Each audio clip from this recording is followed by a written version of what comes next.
Tatlong individual na Bonoy membro na kilabot ng Ganraling Syndicate ang naaresto sa pinaigting na kampanya kontra Los Parans sa Central Visayas.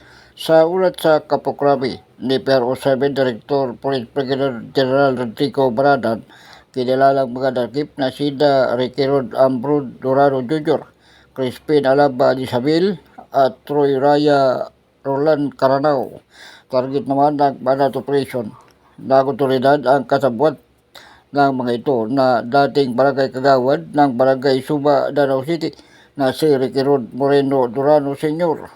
Nakuha sa mga sospek ang 3 unit ng kalibre 45 pistol, mga magasin, isang hindi assemble na unit ng KG9 machine pistol at isang unit ng Black Widow 9mm pistol ayon kay Maranan. Sinagawa ang operasyon dahil sa mga ulat ng umano'y illegal na binta ng mga hindi lisensyadong armas ng grupo sa lungsod.